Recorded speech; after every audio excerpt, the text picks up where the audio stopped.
martes, recta del final del programa. ¿Con quién cerramos? Pues bueno, pues con nuestro gran Roberto Lastre, nuestro escritor, literato, lo que quieras, editor, bueno, nuestro crítico. Para nosotros nuestro crítico. ¿Qué tal, Roberto? Muy bien, muy bien. Te echamos de menos el martes pasado. Sí, una confusión. Una confusión ahí de programación. De fechas de hora. Sí, sí. Bueno, pero bien.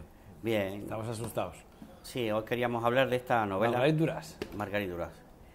El amante de la China del Norte. 101 años cumplió el día 4 de abril de este año. 101 años.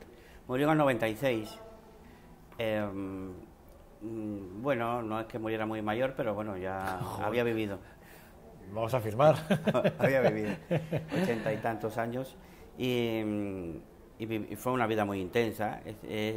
Margarit Duras, que no se llamaba así, tenía otro nombre, de Snow o algo de eso, sí. Otro apellido. Nació en un pueblo que está muy cerca de Saigón, que ahora se llama Ho Chi Minh, en el sur de Vietnam, cuando la ocupación francesa, había un barrio francés allí y ella nació en el año 1904.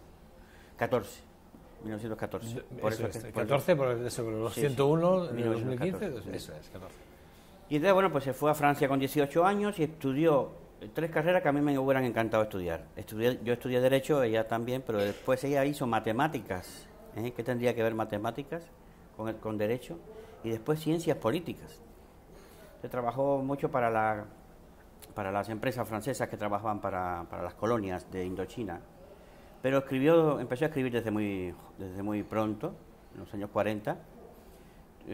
Claro, llegó la ocupación francesa y ella era novia de un escritor, Robert Altman, que fue autor de un libro que se llamaba La condición humana.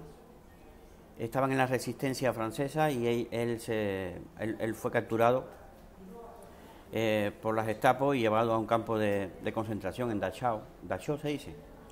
No sé, Dachau, si es francés, Dachau. Dachau, ¿no?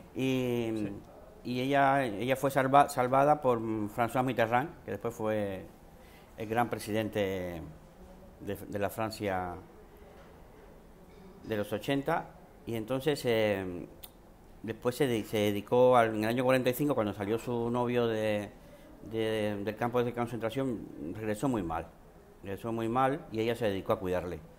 Lo cuidó durante años. Y después de escribir El amante, que El amante lo escribió en el año 1900. Es el libro que yo tengo, que me comentabas, si yo recuerdo que tengo uno, yo creo que es El amante, que es el más conocido, sí, de ella, ¿no? El amante, y después escribió al año siguiente El dolor, que fue la experiencia que tuvo con su marido cuando salió del campo de concentración, con su pareja. Margarit Duras siempre ha escrito de su vida.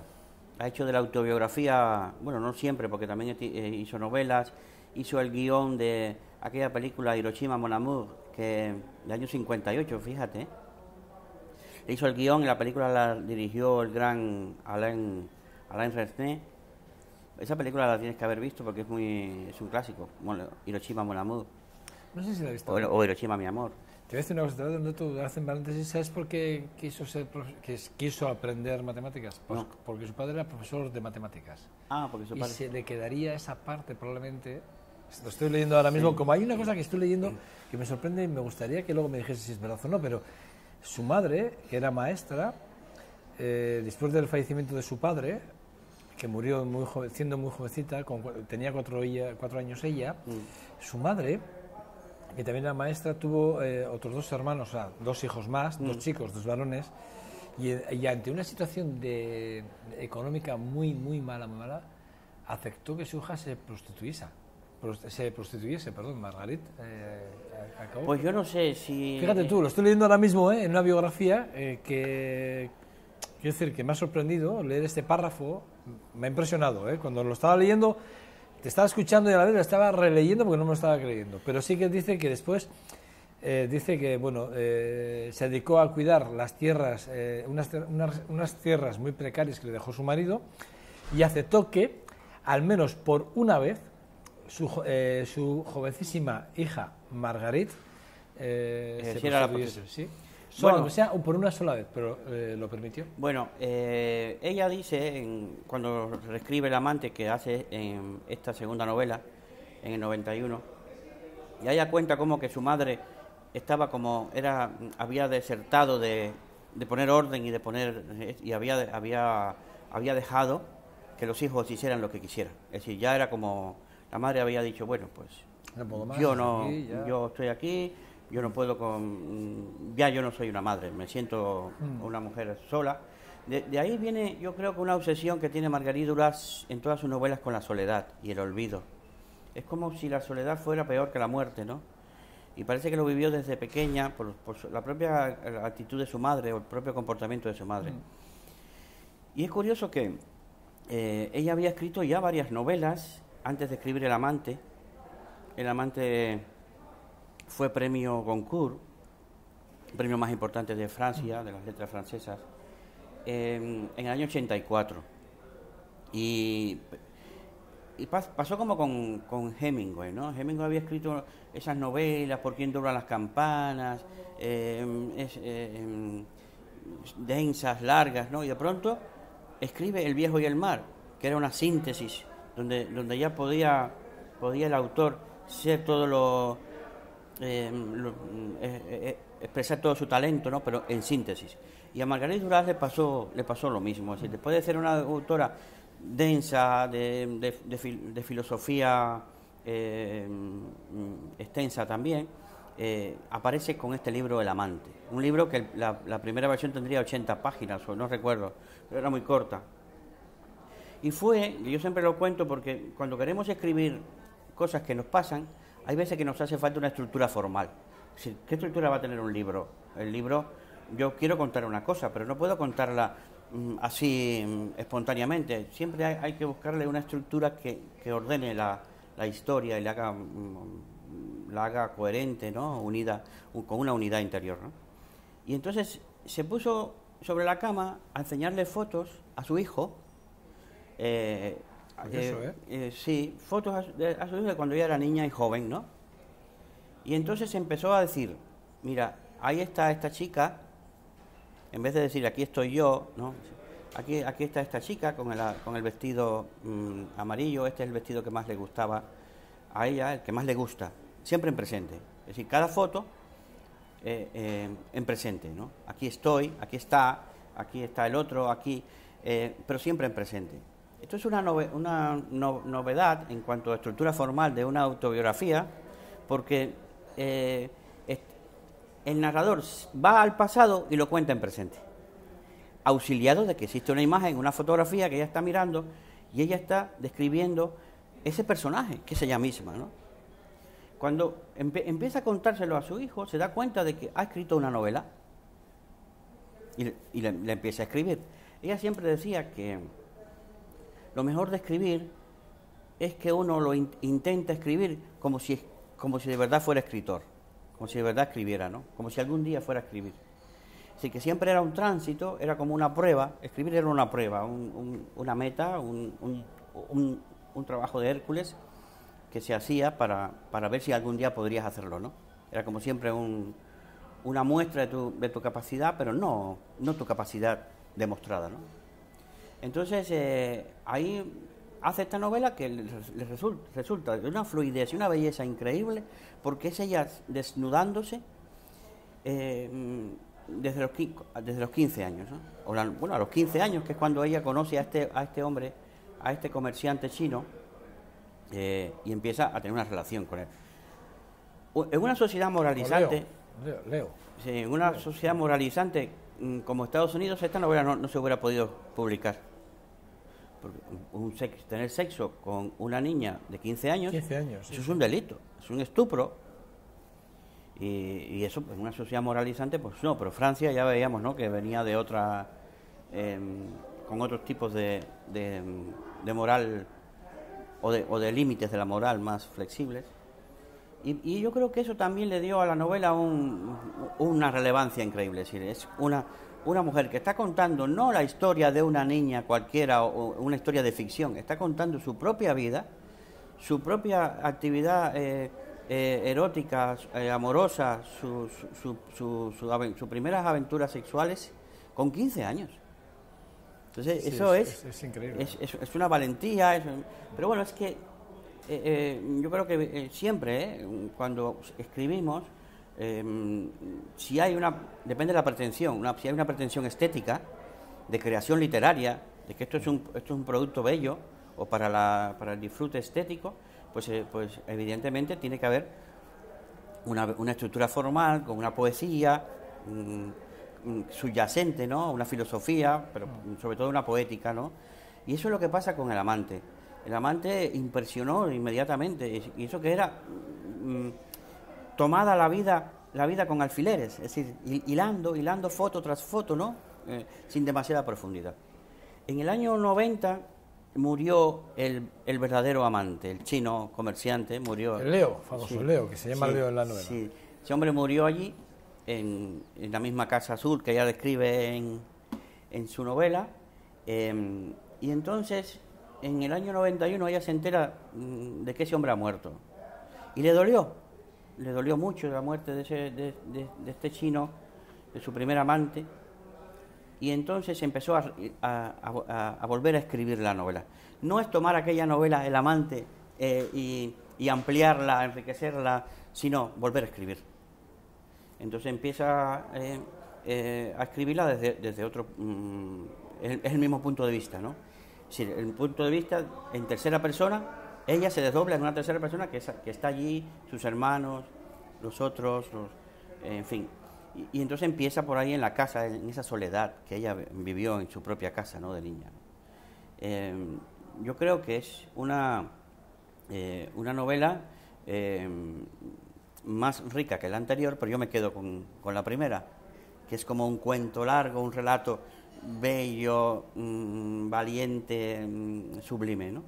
Aquí ya hay más personajes, cuenta ya cosas que en El amante no contaba, revela quiénes son ciertos personajes que antes aparecían muy velados en El amante y aquí aparecen ya más desarrollados. Y es pues una de estas obras maestras que sin embargo no son sus mejores obras. Te voy a hacer una pregunta, ¿qué necesidad tenía ella ¿Qué necesidad tenía de reescribir? Digo por si sabes, porque me llama la atención, de reescribir algo que en un principio ya era un éxito, porque esa novela tuvo un éxito en su primera publicación. ¿El por qué reeditar o reescribir? Ella comenta que cuando muere el hombre, ella... Ese es el motivo, ¿verdad? Sí, el motivo. Siente la necesidad de contar cosas que no había contado. Que igual por respeto a la figura de Leo, sí, de ese sí, comerciante con el que ella había tenido esas relaciones durante años. Ella no contó cosas. O en aquel momento... pero realmente todo sería como dos complementarias, ¿no? O sea, que yo tendrías que tener las dos novelas, la primera y la segunda, ¿no? Sí, claro. Y lo que sucede es que quizás ella no se autocensuró en la primera, le salió como un gran poema, aquello. Lo suelta. Y a lo mejor quiso introducir otras cosas y no cabían, porque hay veces que hay obras que ya nacen cerradas y quieres modificar cosas y no puedes porque no lo admite el propio ritmo, la propia concisión, síntesis de la obra, ¿no? Entonces, claro, cuando muere este señor, ella pues siente esa necesidad de que tiene que seguir escribiendo, ¿no? Marguerite Duras fue también directora de cine, escribió ya ese guión que de Hiroshima mi amor, después esta novela y realizadora además, sí, hizo varias, yo no sé si fueron trabajó como en 50 películas, una barbaridad. Sí, luego vamos a sacar. Sí, y el guión de esta película, El amante de la China, ¿cómo? No sé. Ahí lo tienen en pantalla, es el libro, la portada del libro que hoy estamos hablando, El amante de la China del Norte, de Marguerite Duras. Por cierto, este que estamos viendo, este libro, ¿es el primero o el segundo?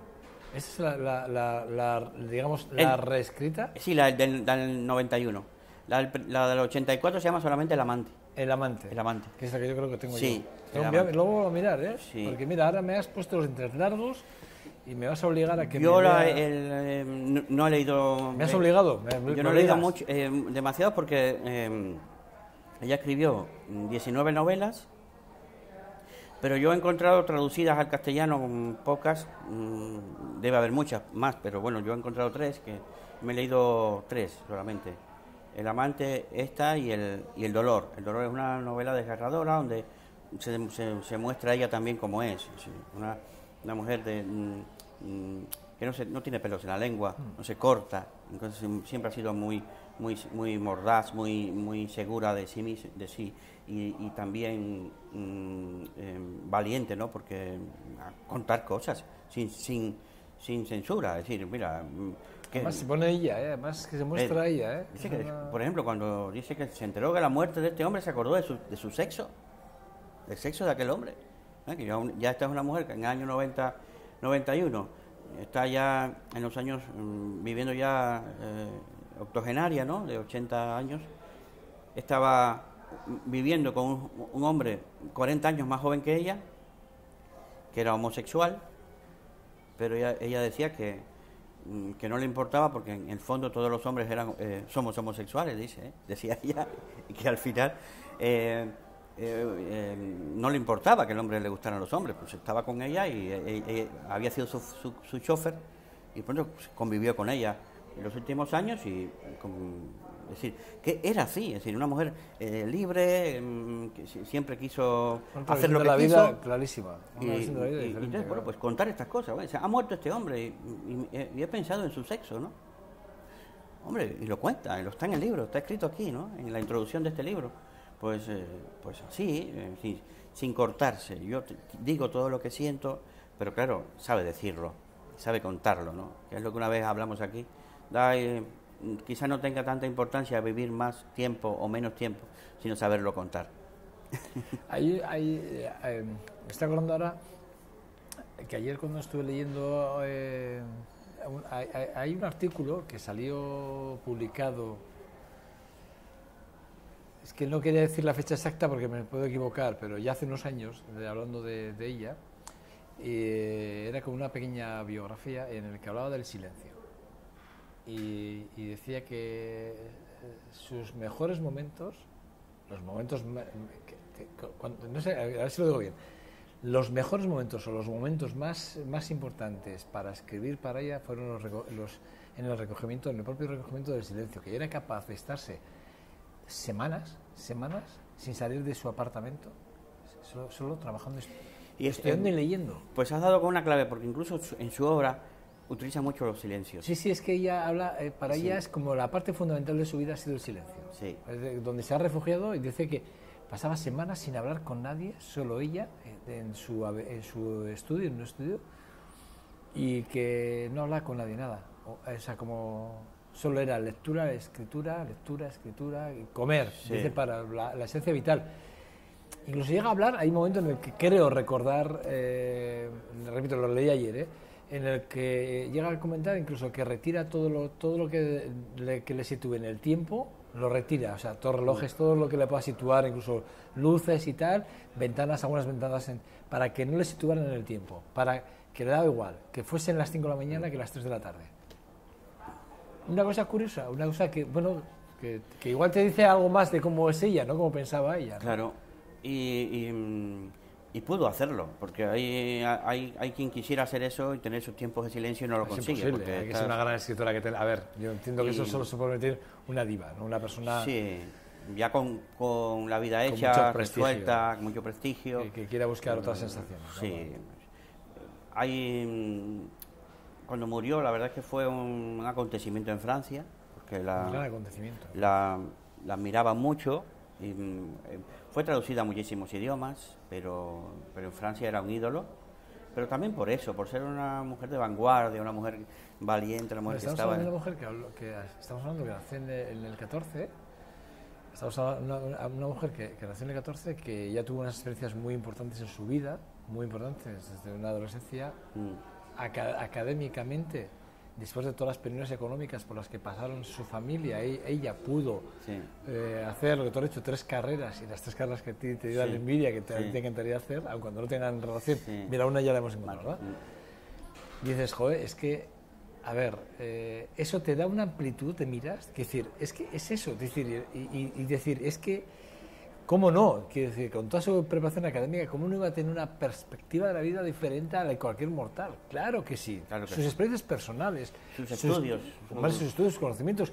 ¿Y cómo ejerces sus estudios teniendo una situación económica como la que tiene en casa? Sí. Date cuenta, que A mí, fíjate, es una biografía que me gustaría leerme ahora mismo. Ahora me has puesto los dientes largos. Es un temperamento tan impetuoso, tan rompedor, que ella fue miembro del Partido Comunista, Fíjate tú. el Partido Comunista, y la expulsaron. La expulsaron porque no entraba Claro, pero entonces además digamos, en los dogmas, en el dogmatismo que tienen los propios partidos. Era el marxismo, lo que más... Entonces, sí. por aquellos años, supongo que estamos hablando de los años 30, 40, ¿no? Como mucho. Sí, 40 y tantos, sí. Estamos hablando. Sí, finales de los 30, sí. Bueno, en esas dos décadas, de alguna forma, que nos anclamos, fíjate, lo que predominaba en el comunismo más liberal era el marxismo, ¿no? Sí.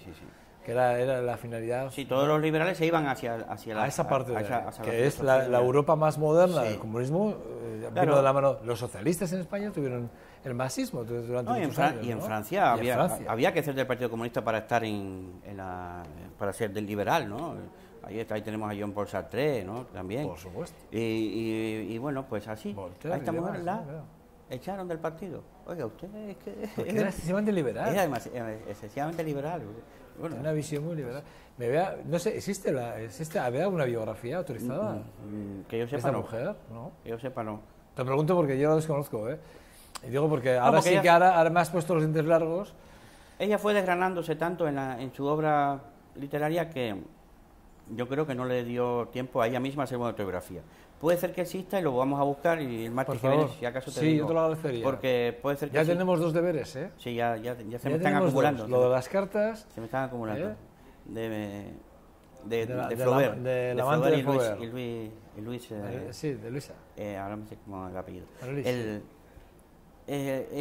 A lo mejor sí, tiene que haber algún biógrafo, alguien que recogió toda su vida. Es una mujer como, vamos, para verla seguida muy cerca. Su vida era su vida misma, lo dicen algunos críticos, ¿no? Su vida misma era una película, era una. Bueno, hay que ver fotos de ella, que además yo les digo, si tienen la oportunidad entren en Google o en Internet, sí. Da igual el buscador, yo les he dicho Google porque es el que más conocido, pero utilicen cualquier buscador. Pongan Marguerite Duras y se van a dar cuenta, en las fotos, se van a dar cuenta que hay fotos de los años 30-40 en el que si ustedes ven su forma de vestir, su forma de peinarse, bueno, los complementos que utilizaba en su vida diaria, son muchos de los que hoy en día son prêt-à-porter. O sea, es así. O sea, sí. O sea, quiero decir, para que se hagan una idea un poco, lo que era esa mujer entonces era la visión más vanguardista de lo que hoy ya conocemos como lo más moderno, ¿no? De alguna forma. O sea, claro. Y eso que nació allí en Indochina, en Vietnam. En el actual Vietnam. Sí. Y fue a París ya con 17 años, para 18 años. Es decir, que ya ella venía desde Vietnam, ya siendo una chica de un gusto exquisito, de una... un país poco sospechoso en nada, ¿verdad? Sí, ¿verdad? Vietnam. Sí, no, fíjate, el Saigón de la... El Saigón de la época de la invasión norteamericana, bueno, sí, de la guerra. Sí, que era la ciudad francesa, era la más francesa de todas. Hay una película, hay un libro que se llama El hombre impasible o algo de eso, que se ve, el barrio francés de Saigón, se reproduce. Bueno, los franceses siempre dejaron huellas en todos esos sitios donde fueron, que importantes. Imponían un poco la modernidad, ¿no? Y bueno, pues Marguerite Duras es una pena no haber hablado de ella antes, porque hubiéramos hablado en abril cuando se cumplió 101 años de... Sí, 101 años. Es una pena no haber hablado antes de ella, pero bueno, quiero decir que no habiendo hablado, da igual. La hemos retomado ahora y a mí me ha hecho mucha ilusión porque recuerdo ese artículo que me leí ayer, en el que hablaba de sus silencios, pero yo soy un amante de los silencios, ¿eh? Yo soy un amante de los silencios, creo que los silencios... Sí, yo creo que también es eso lo que a ella le hizo reescribir El amante. Que en la primera, una de las bellezas que tiene, o de los aciertos estéticos que tiene, es los silencios. Cuenta y deja un silencio en el medio entre una cosa y otra, y yo creo que pretendió rellenar un poco esos silencios. Lo que pasa es que cuando lo hace, pone más silencio. rellena pero pone más silencio. Es un juego muy importante porque últimamente hemos descubierto que en la literatura escrita, por supuesto, vale tanto el silencio como la palabra, ¿no? Y siempre buscábamos las palabras y no el silencio. El silencio vale mucho. La frase que tú decías, que la he encontrado aquí, que ella hacía con el tema de los hombres, literalmente dice, todos los hombres son homosexuales en potencia. Dice, solo les falta saberlo. Solo les falta saberlo. O sea, todos los hombres son homosexuales en potencia, solo les falta saberlo. Sí, esa es la frase que hacía... Que decía, justificando su relación con este hombre, señor. Con este chofer suyo. Sí, chofer suyo. Pero mira, hasta sus últimos años fue una mujer que vivió a su manera, hizo lo que quiso, escribió ya al final, ella muere en el 96 y en el 95 escribe su última obra. Bueno, era Jan Andrea, el nombre del chofer, chofer, pero dice ella que no solo era su amante, sí, para él no era su pareja, ella nunca la trató de pareja. Sí. O sea, quiero decir con esto que había que afinar mucho, ¿no? Porque cuando ella utiliza que para ella Jan Andrea es su amante, su cocinero, dice, es mi amante, mi cocinero, mi compañero y mi chofer en la vida. Durante 40 años, dice 40 años, 40 años menor que ella y homosexual. Lo del amante lo tiene... Sí, el amante fue aquel, el chino. Por eso quiero reescribir, es que, fíjate, es que de verdad, yo les propongo que hagan el ejercicio que va a hacer y es buscar la biografía de Marguerite Duras para que bueno, pues yo por lo menos no me voy a quedar con las ganas. Y el método de contar tu vida, que ella utiliza el método de la fotografía, es muy interesante. Pues cuando queramos contar cosas de nuestra vida, esta es una buena fórmula que es contar qué ha pasado, quién era yo en ese momento, que veo la foto, qué sucedía, cómo pensaba, ¿no? Hay una reflexividad siempre cuando uno cuenta cosas de su propia vida y esta es una fórmula, o encontrar un objeto de la niñez, pues un juguete viejo, que te recuerde, o cosas, recuerdos, o cuando escuchas pasa con la música, cuando escuchas una canción que te los olores de algunas flores que te evocan momentos y recuerdos muy concretos. Pero si lo interesante es que ella se da cuenta que viendo la fotografía reproduce olores y se recuerda de sabores. Y ella va y los describe, es increíble. Y los describe. Roberto Lastre, la verdad es que es un verdadero placer, ¿eh? No sabes qué alegre me has dado hoy. Bueno, pues bien. Doble. Yo te lo agradezco. Porque vuelvas y que no se te olvide que hasta finales de junio todavía tenemos programa. Esa es la primera. Y la segunda, porque me has traído Marguerite Duras, que me has evocado momentos en los que quiero volver a recuperar, por lo menos saber más de ella. Sí, ahora me interesa mucho más saber de ella. Sí, y releer El amante. Es muy... Yo lo voy a rebuscar. Es muy vivificante. Lo voy a buscar por ahí. Sé que porque también uno recuerda sus amores de adolescente, cómo pensaba, lo que hacía, las necesidades que teníamos cuando los conflictos, las frustraciones, es decir, que la adolescencia es una etapa muy... En las adolescencias, yo siempre he tenido mi opinión en ese sentido. La adolescencia es bonita, pero es dolorosa. No hay adolescente que no haya sufrido en su adolescencia. Ella decía que era una enfermedad. Que la adolescencia era una enfermedad. Puede ser. Yo creo que todos los adolescentes sufren. No hay ninguno que no sufra, porque es en el momento en el que empiezas a descubrir muchas cosas de la vida, y por dentro, orgánicamente, estás todo revuelto, revolucionado. Cambios importantes. Roberto Lastre, bueno, un verdadero placer, amigo mío. Para mí también. No sabes qué verdadero placer. Para mí también. Bueno, hasta luego. Un lujo contar con Roberto Lastre, que un lujo para ustedes y para mí, y para todo el equipo de 2.5 Gasteiz. Bueno, que sin más, que aquí concluimos este 2.5 Gasteiz de 16, martes 16 de junio, en el que espero que hayan disfrutado de nuestra compañía y bueno, pues nada, en nombre de todo el equipo que hace posible este trabajo, bueno, pues gracias por seguirnos un día más y por estar siendo fieles a esta forma de hacer, si quieren periodismo, lo que ustedes pongan el título que quieran. Sin más, agur, agur.